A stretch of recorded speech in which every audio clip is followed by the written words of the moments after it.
All right, over here in the red, got our little Terran. First Terran here. TSA Clide. Is Clyde his English name?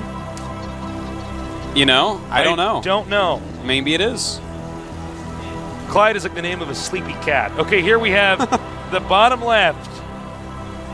Will he find his pot of gold? Actually, I guess leprechauns do that. I totally botched that. Well, where do they find it? At the RainBOw. Exactly. Maybe there's a pot of gold behind his computer chair. Well, he's up 1-0. Is he about to turn into a double RainBOw? Ooh, that would be so intense. Thank you, LG Intel and G-Skill, for making this event possible. This map, I believe, as I've said before, just looking at the way it looks, I think it was inspired by Han. Well, I have never played League of Legends. I don't know if that map was similar. I don't know, Tasteless. My experience with Han was when I had Diapollo as a roommate and trying to learn that game while he yelled at me. That's terrible. That's terrible, I can't believe he did that to you. It's okay. I'm a tough guy. Now, we have an SCV moving out now for RainBOw, going by this lovely waterfall. And the Clide SCV going by the Brimstone. It's probably where all the Evian water bottles are, get their water from. Oh, yeah? Is that RainBOw? Well, I think that right in front of the natural of Clide, that's where they make the orc armies. Yeah, I think so. You can cut down the trees and make the Ents sad. And he will get in there, RainBOw, just in time. Why are you laughing at that? Sometimes I just say things and they're like correct and come out. I actually wasn't even listening to you, Taste. I was just thinking of Lord of the Rings references. I'm sorry. Aritosis. Proxy barracks from Clyde. Wow, what are you and a doing, tech Clyde? lab from Clyde on the first barracks. Very, very interesting. Maybe he's suspecting that it's going to be tech from his opponent this game? I think he's not. If this does work, let me put it like this. If this rush does not work, he's going to use that barracks to scout the main, try to play it out safe. Certainly, but a Reaper's being made tasteless. And as we learned in, what was that, one of our up and down matches? Versus apparently those things kill Hellions? Yeah. Yeah, Reapers I think kill the Hellions. whole world was just sat up in their chairs like a Reaper beats a Hellion. I did not know that. It's pretty crazy. No, I'm serious. You know how many games I see a Hellion when I have a Reaper and I run away? Yeah, you know what I'm talking about? Like, no, I know. I'm like, I had a nub moment like that as well. Normally, I always have a Stalker out in my base to kill a Reaper. Right. And then it came in, I had my Sentry, I'm like, ha, and I right-click on it, then my Sentry died. I was like, oh, I guess that does actually make sense. Yeah, yeah. You just feel like your units are strong with Protoss sometimes, man. Oh my god, he's going 2 Barracks Reaper! You know, these two guys are showing us such cool builds. Yeah, they are, but this Reaper is about to meet up with a Marine Tasteless.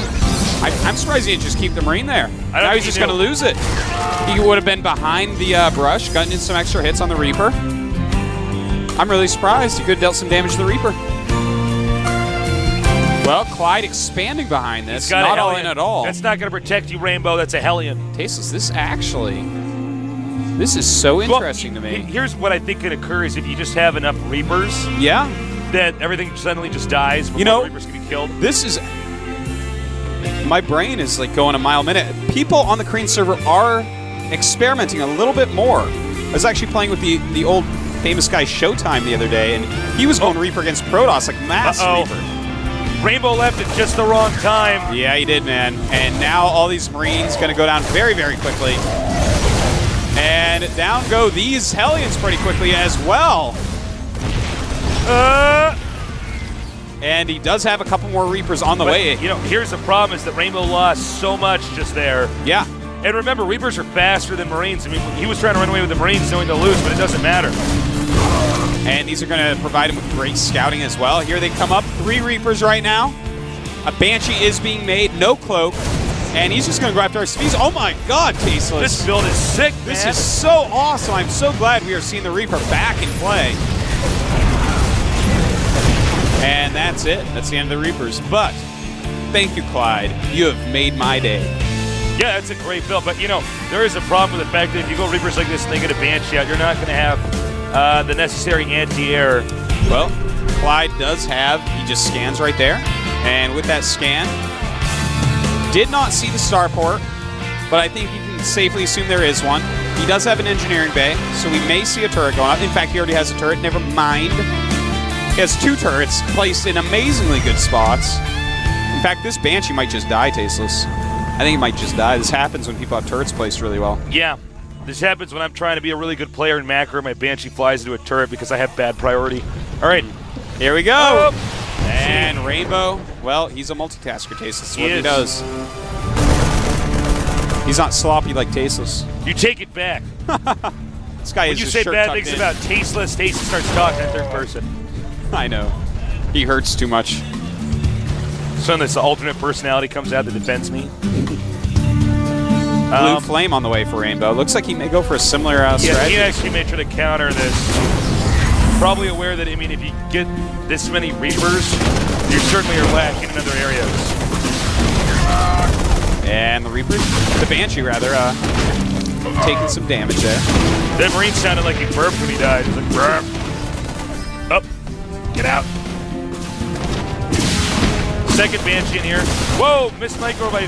What is going on with this Banshee? I don't know. He just froze. That was bad. Poor guy. Is still harassing his other one. 7 kills on it. It's doing a good job. Let's get about 7 more to make up for that other Banshee. Oh my god. And down it goes. So Clide has secured himself his expansion. He's up by a lot of supply, 52 to 38. I don't know if RainBOW's handling of this was the best that it could possibly be. I think it might have been better to just take an expansion and play it safe. You know what I mean? You have the Banshee out. You need to keep making all the stuff. Well, right now, he has 4 Hellions on the way, a medevac on the way. Looks like we're going to see a Blue Flame Hellion drop once again. Hopefully this time does not go as badly as last time.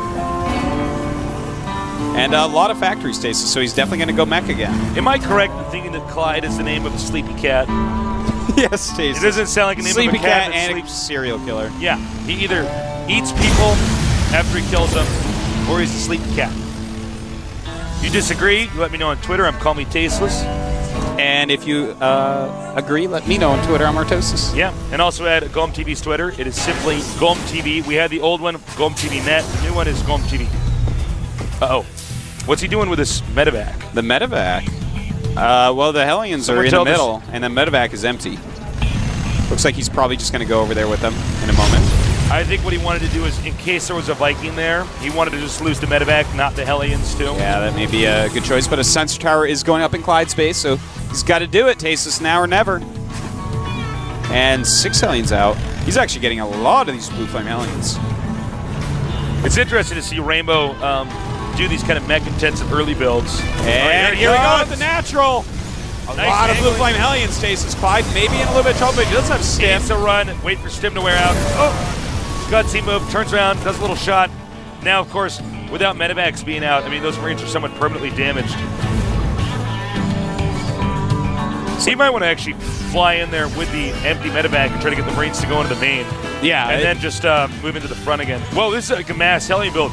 Look at RainBOw being a little baller. Yeah, he is, man. Cool little More Hellions coming up. And these medevacs just aren't healing them enough. A siege tank does come out that may drive away the Hellions. Hellions are going to want to target the siege tank. It becomes really, really hard to actually target the Marines at this point. And I think it's time for the drop, Tasteless. It's drop time. Drop a clock. Is he going to use this medevac? I really want to know what's going on with this medevac. Yeah, okay, here we go. But Tasteless, you said it was drop clock. I think it's half past drop because there's a sensor tower, there's missile turrets, there's Marines in the main. True. That time has passed. I got to really commend RainBOw, though. He is not using Marine King Prime style, not using a standard, like what we see from MVP or not. What about Clide? He went 2 Barracks Reaper in TVT. Yeah, these guys are really deviating from the norm. Yeah, they are. This is really, really cool. And we do have a Hellion attack up at the front. A Marauder and a Siege Tank laugh and kill a Hellion, taking almost no damage. Can't believe they laughed at him. That was that Hellion's last moment. Okay, here we go. Clyde with the drop, but at the same time a drop. And that's going to... All right, Clyde's drop. RainBOW's drop rather denied. Now it's up to Clide to try to mow down as many SCDs. Nice drop so far, but as the Blue Flames come in, he does have to get out of there. You know, one interesting factor is that these drops are really difficult to pull off with Blue Flame Hellion in play. That is quite true. Unless it's a Hellion drop. I mean, yeah. Not a Hellion drop, but a Marauder drop. And an interesting little drop here. Might just want to take out a Tech Lab or two. Oh! Hellions scare him away. And Clide, once again, way up in supply. 127 to 100. Similar to last game. But last game, RainBOw still won, man. He had no problem. He needs to dump that stuff out. That's too late. Doesn't matter. There's Blue Flame Hellions waiting for him. Yeah. I think they might rather die in the dropship. I would have landed the dropship in this lower part in this foggy area. That's why Tasteless never loses. That's why I never lose. Breaks the rules of the game. Does things that would be logical in real life. That's why he doesn't play space maps and Zerg. No, man. Doesn't make any sense. How many Muta's going to fly, man? There's nothing there. Either the drag or the lift, you know, with their little wings. All right. Barracks now gone. He just wanted to see what the unit composition was. Frankly, I think you'd actually just want to go mass pure Marauder in this game. I don't even know if siege tanks are going to be as helpful. All right, he's got the siege up now. And a lot of Hellions are taken out, but he still has plenty left over. And of course, he does have the spotting due to the Vikings. But, well, Zumlog Watchtowers are going to be a very useful spot for Clide. And here we go. RainBOw, for some reason, walking in here. Overextension by just a little bit. Does look like Marauders do a lot of damage to siege tanks. Just slight overextension, though. Could have been a lot worse. Well, now it's getting pretty bad. Nice control by Clide. Nice stutter micro as he moves forward. And RainBOw, he's still sitting there on 3 fact, man. He actually can't rebuild that army. That's one of the bad things. When you go mech, you can't lose units because you can't rebuild them. You don't have enough factories. Every unit becomes much more precious. Yeah. And here we go. He's coming in here. All right, he's just not quite in far enough. Clide is. Nice targeting on the Vikings. And for the first time, it's going to be RainBOw that doesn't have air priority here. Oh, he really needs to get that Viking. No. Some brave Marines. Yep. Now, what he should really do, well, actually, this barracks changes everything because he can keep peeking with the barracks. So RainBOw is safe for now. Yeah, it doesn't look like a position that Clide really wants to stim into. But in the meantime, man, he's gotten up his 3rd base. He's getting pretty far ahead. And if RainBOw actually tries to leave, then Clide can go and kill him. He is so close. Remember, guys, RainBOw does not have a 3rd base. We haven't really gotten much attention to that. Clide, in fact, does have a 3rd base up and running. So RainBOw is actually falling apart a little bit. He's in really bad shape. I mean, he's holding on here, but there's another story going on here, and it's called Clide's economy. Also, whoa! Clide deciding it is time. The Blue Flame Hellions taking out a lot of Marines, and as well as the siege tanks. Looks like Clide down the siege tanks right there. Clide, yeah, that was an enormous blunder. It certainly was, Tasteless. And suddenly, RainBOw basically destroys Clide's little army right there. He's going to be able to move out now. Clide really underestimating the power of these +2 siege tanks and Hellions. But still, Clide has a vastly superior economy. To some extent, I'm under the impression Clide has little, if any, experience in dealing with this mech stuff. Like this in StarCraft 2. You know what I mean? Oh, certainly. Yeah, he's not quite playing right against it. Almost, but a little bit more practice against it, I think he'd be showing much better results. Now, 85 SCVs for Clide, 32 for RainBOw. That's a pretty big deal. RainBOw is actually just about mined out in the main. Clide pretty much mined out there as well. And it looks like Clide may be getting ready to take yet another base. Well, RainBOw's scouting around. I think, generally speaking, the best way to handle this, remember that siege tanks are best when they're in siege mode, and especially against Marauders, is if you actually were to go Marine King Prime style with just pure Marauder and only engage when they're unsieging. Here we go. Clide just stimming in, and even if he doesn't win this battle, he's going to be able to just make more units, go in again. When he does win it, pretty handily. We're going to see a GG here momentarily. RainBOw actually has nothing left. Well, you know, I like what RainBOw did with his style, but I think this is a game where we haven't seen anybody properly engage the other player, with the exception of the Reaper Rush, or Reaper Rush rather, to start. No, you're actually completely right, Tasis. Careful, don't burn the goat. All right. The goat's invincible. Really? Yeah. Well, the Zerg need to start investing goats on this map then. Yeah, they do. They need a goat unit. Little Zerg goat. Yeah, man. A goatling. A goatling. Yeah. Going mass goatlings. Goatlings. Get their RAM upgrade. Do you know what I do when I trash talk on the ladder? Is I actually, whenever I beat a Zerg player and I start to beat him, I call him a noobling. Oh, yeah? Or a nerdling. Oh. So cute, though, Tasis. Thank you. All right. He's actually going to just drop, I think, units on top of the siege tanks as he pushes forward here. Should be able to kill him right here. They want to heal instead of do their job, which is drop, and that's going to be it. We'll be seeing it GG. Well played by Clide. We're going to have to go on to the rubber match here. Landing mules to dis. Nice. You know, I love this thing people start doing when they just land mules on their opponent. Yeah, it seems like everyone wants to spend their mules before leaving the game as well. A lot of times you'll see even a losing player land all his mules and then GG. Well, you know, you got so much adrenaline going on when these games are occurring. You want to show how many mules you have. Yeah, man. Like, the only reason you won is because I didn't have this extra 10,000 minerals from these 3 mules. It was like, they don't mind that many minerals on Koses. Like, yeah, they do, noob. I don't understand sarcasm. Well, it guys, is tied up 1-1. This is an exciting match here, TBT. Dude, I will give anything to see that best Reaper build TBTs again. we've casted in a while because these are unique builds. I'm actually learning a lot here. Yeah, these two guys. The Reaper one, man. I just want to see that again and again and again.